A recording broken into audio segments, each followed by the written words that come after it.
Bonjour à tous. Alors vous dire tout d'abord que vous nous avez manqué à l'Assemblée générale et que évidemment on aurait bien aimé vous voir, vous saluer, vous entendre. Vous êtes nos amis et l'amitié se nourrit par les rencontres concrètes, mais parce que votre cœur était présent et parce que vous vous intéressez vraiment à l'action de l'Institut dominicain d'études orientales au Caire. Alors, avec la complicité de Bertrand Vallon et de Jean-Félix Paganon, voici cette petite vidéo qui va faire un peu la synthèse de ce que j'ai pu partager à l'Assemblée générale de la semaine dernière. Alors, tout d'abord, vous dire que, comme nous sommes un institut de recherche, pour ce qui concerne la recherche à proprement parler qui est menée donc à l'Institut, d'abord cette année, le frère Jean Druel a finalisé une édition critique du Kitab de Sibawayh, qui est donc un grammairien arabe extrêmement important, et son édition critique va paraître cet automne aux éditions Brill. Et puis nous avons, sous la direction du frère Adrien Candiard, assuré un séminaire de recherche ouvert à l'extérieur sur le concept de salaf dans le patrimoine islamique. Très important par rapport à toute la thématique du salafisme qui se revendique des salafs, mais qui étaient ces salafs au Moyen-Âge. Et donc c'était toute la problématique de son séminaire de recherche qui continuera d'ailleurs l'année prochaine et qui débouchera ensuite sur un colloque. Et puis, nous avons mis en place cette année un séminaire interne à l'IDEO, donc qui permet à l'ensemble des chercheurs de l'IDEO vivant au Caire ou passant au Caire lorsque ils font un voyage, mais aussi à nos boursiers, de partager et de constituer une culture commune. Et puis enfin, nous avons accueilli aussi cette année, à plusieurs reprises, un séminaire d'un penseur égyptien qui s'appelle Abdelgawad Yassine et qui est un libre penseur. Il n'appartient pas à une institution académique, mais il a une réflexion sur la religion, la citoyenneté, la question de la violence. Voilà. Et donc il a un cercle je ne sais pas forcément de disciples, mais en tout cas de personnes qui sont proches de lui et qui réfléchissent avec lui. Et nous sommes très heureux de pouvoir accueillir ce groupe à l'IDEO et ainsi d'ailleurs de nouer de nouvelles relations avec des Égyptiens. Alors, au cours de l'année, nous avons aussi noué de nouveaux partenariats, notamment avec l'université de Poznań. Nous avons organisé un colloque sur les autres religions dans le tafsir coranique, c'est-à-dire dans les commentaires coraniques. Et à cette occasion, nous avons noué un partenariat avec Orient Institut Beyrouth, et puis ainsi qu'avec l'ISM. Donc nous avions sollicité une carte blanche, et nous avons été retenus par le conseil scientifique. Et puis nous avons aussi noué un partenariat avec l'IFI, donc c'est l'Institut français d'islamologie, qui a vu le jour en février 2022. Et nous avons établi une convention, la bourse IDEO-IFAO, qui permet à un étudiant qui vient de finir ses études de master de passer 10 mois à l'IDEO pour approfondir l'arabe et élaborer un projet doctoral. Eh bien, cette bourse est désormais une bourse IDEO, IFAO et IFI. Donc, c'est trois partenaires. Et à cet égard, la convention a été signée par Pierre Caille la semaine dernière à l'occasion des journées organisées par l'Institut français d'islamologie à la Sorbonne et auxquelles j'ai pu me rendre. Et puis aussi, nous avons accueilli une jeune boursière, Aymana, dans le cadre d'une bourse offerte par le ministère des Affaires étrangères et bourse pour laquelle l'IDEO est aussi partenaire. Et ce sera renouvelé l'an prochain. Donc c'est très bien, tous ces partenariats permettent vraiment aussi à des chercheurs qui veulent travailler à l'IDEO eh bien d'y venir et de bénéficier de la bibliothèque, de la villa des chercheurs, etc., etc. Et puis nous, ça permet vraiment de créer des contacts avec des collègues à ce niveau académique et de la recherche, ce qui est effectivement très important. Alors, donc de nouveaux partenaires, un institut de formation. Donc l'année dernière, en juillet dernier, nous avons reçu 4 jeunes frères dominicains pour une initiation à l'arabe et à l'islamologie. Ça s'est très bien passé. L'un d'entre eux est resté avec nous et a commencé une licence canonique en arabe et en islamologie. Il a suivi cette année à Darkomboni, c'est le frère Jonathan, qui est un frère camerounais. Et le mois de stage en fait d'été donc est renouvelé pour l'année à venir. Donc là, à partir de mi-juillet jusqu'à mi-août, nous allons avoir 4 ou 5 frères de nouveau qui vont venir. Ils viennent de France, de Croatie, mais aussi du Tchad ou du Congo et du Cameroun. Bon, tout n'est pas encore complètement défini, tout dépend un peu des visas, etc. Nous allons aussi mettre en place, grâce notamment au réseau Aide à l'Église en détresse, des sessions d'islamologie en Afrique. Pour moi, la problématique est la suivante. L'idéo est en Afrique.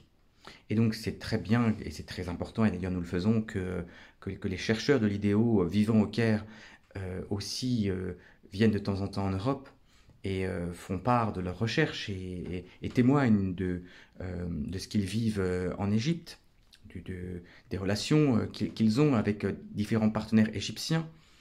Mais il y a aussi sur la question de l'islamologie de vrais enjeux cruciaux sur le continent africain, dans un contexte avec des courants islamistes violents. Et donc cette compréhension, cette lecture aussi des sources islamiques, une lecture objectivée au-delà d'une actualité violente est très très importante. Et nous allons donc y contribuer et nous allons organiser donc des sessions en lien avec un diplôme que nous avons mis en place cette année dans le cadre de l'université dominicaine sur Internet, Domuni. Donc, nous avons désormais un certificat d'islamologie qui est dispensé par constitué de 5 cours mis en place, rédigés par 5 membres de l'IDEO. Le but, c'est d'avoir d'ici 2-3 ans 10 cours.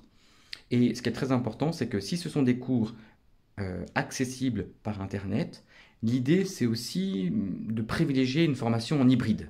Et donc, par ces sessions en Afrique, le professeur se rend en Afrique devant un auditoire de 50-60 étudiants. Il dispense un résumé en 3 jours de son cours, il donne les grandes lignes, et ensuite les étudiants ont accès à l'intégralité du cours et au script finalement du cours, et ils peuvent le valider via Domuni. Donc c'est un partenariat avec Domuni, mais qui n'exclut pas la possibilité aussi de rencontrer les étudiants.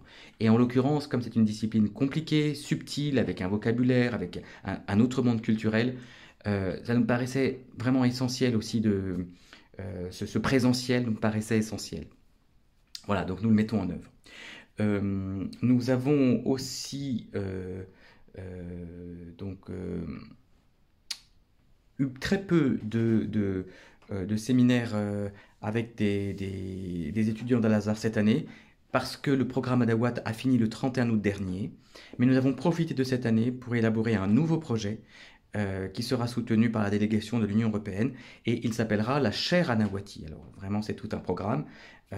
Si vous recevez, et je pense que vous recevez la lettre aux amis, à plusieurs reprises j'ai parlé de cette chaire, mais j'y reviendrai plus en détail encore dans l'exemplaire du mois de novembre, enfin de la fin de l'année, dans la mesure où le contrat que nous sommes en train de finaliser sera alors signé. Alors la bibliothèque, puisque c'est quand même le trésor de l'IDEO, vous le savez bien, vous dire que cette année c'était une grande foire, la foire aux livres à la fin du mois de janvier, début février.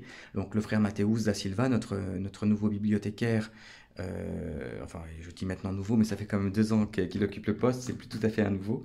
En tout cas, il est arrivé au Caire en septembre dernier après avoir suivi une formation à Paris et plusieurs stages au Solchoir et à la BNF. Donc il a pris possession de son poste, et c'était une très grosse foire avec l'achat de plus de 1500 livres. Donc il était très content. Et nous avons aussi la Bibliothèque nationale de France a donné aux amis de l'IDEO, donc à vous en fait, comme vous êtes membre, c'est votre association, a donné le fonds Rodinson de tous les doubles. Donc Rodinson c'est un orientaliste, sa bibliothèque avait été remise à la BNF. La BNF, bon, avait déjà un certain nombre d'ouvrages. Elle a donc conservé évidemment les ouvrages qu'elle n'avait pas. Elle a conservé tous les ouvrages qui étaient dédicacés ou annotés. Et puis tous les doubles, eh bien, elle les a donnés à une association d'utilité publique, à savoir vous, donc les Amis Lidéo. Et les Amis Lidéo, eh bien, que faire de cette bibliothèque? Eh bien, vous l'avez donnée à la bibliothèque de l'Institut. Et cette bibliothèque donc, constitue pratiquement 7000 ouvrages quand même, hein, donc c'est un très gros fonds, est arrivé récemment au Caire, parfait, sans retard. Et à partir du 1er septembre, nous allons employer 4 catalogueurs qui vont à temps plein travailler sur le catalogage de, euh, de ce fonds, du fonds Rodinson. Voilà, donc ça c'est aussi une très bonne nouvelle. C'est vraiment un très très beau dossier que nous avons réussi à mener à bien grâce à vous. C'est-à-dire que les amis Lidéo, vous voyez, c'est pas seulement une aide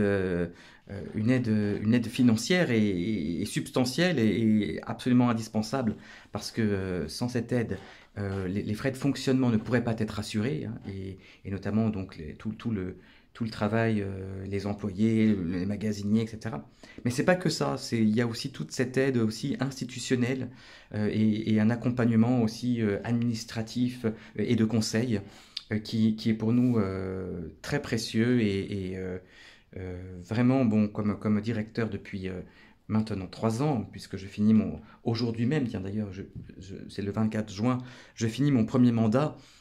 Je suppose que je devrais être renouvelé incessamment sous peu par notre provincial, mais vraiment je suis témoin de cette aide substantielle des amis, financière bien sûr, mais pas seulement, hein, pas seulement, et c'est très très précieux.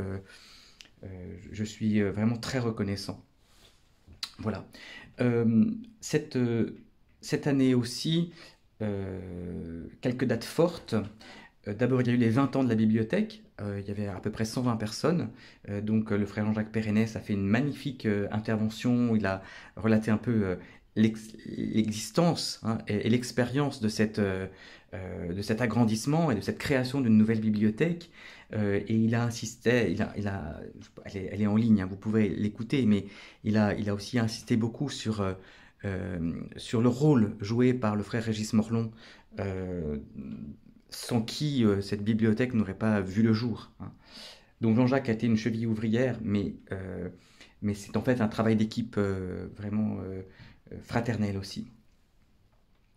Euh, En décembre, le frère Adrien Candière a soutenu sa thèse, cela dit, qu'il a fait, soutenu sous la direction de Christian Jambé, une thèse sur Ibn Tamiya, un auteur polémique, hein, donc un auteur très important, c'est un auteur difficile aussi. Donc c'est une thèse qui est déjà accessible, à peine soutenue. Adrien Candière a fait très fort, sans doute aussi grâce aux éditions du Cerf, puisque sa thèse vient d'être publiée sous un très beau titre qui s'intitule Le Dieu immédiat. Et immédiat dans le sens, le Dieu d'Ibn Taymiyyah n'a pas besoin de médiateur, hein. C'est en ce sens qu'il faut le comprendre. Voilà, nous avons accueilli en février dernier le bureau pluriel pour donc mettre en place, enfin, penser et aussi valider le congrès qui aura lieu l'année prochaine, en février prochain, sur la fraternité humaine et qui se tiendra à Abu Dhabi. Et c'est un congrès qui aura lieu pour faire une évaluation scientifique, académique, du document sur la fraternité humaine signé par Ahmed At-Tayeb et bien sûr le pape François. Il y aura donc exactement 5 ans. Donc ce sera le 4 février 2024 à Abu Dhabi. Et d'ailleurs, si vous voulez venir y participer, ce sera tout à fait possible. Il y a des inscriptions qui sont déjà en ligne via le site pluriel.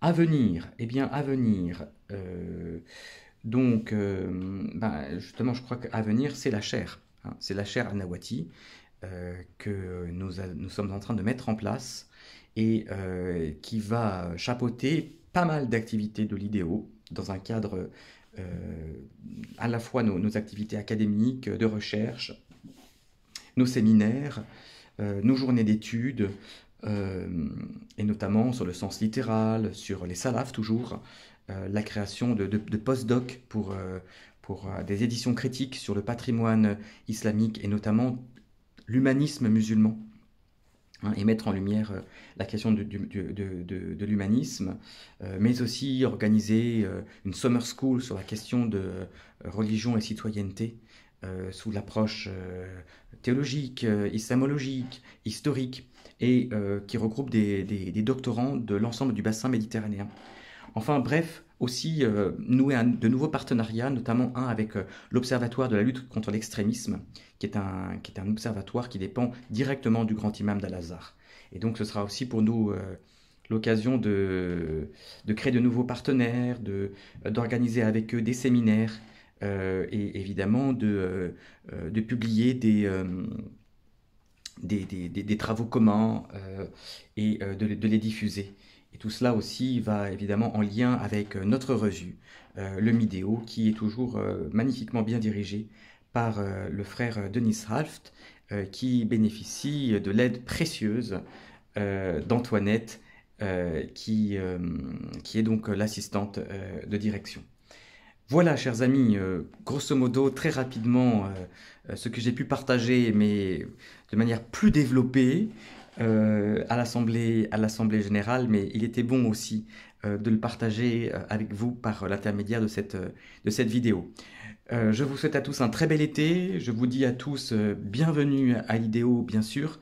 Si vous passez au Caire, on sera toujours très heureux et honoré de vous voir.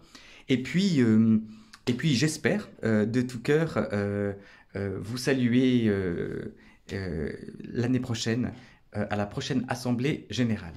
Je vous dis à très bientôt, encore une fois, bel été et au plaisir de se voir.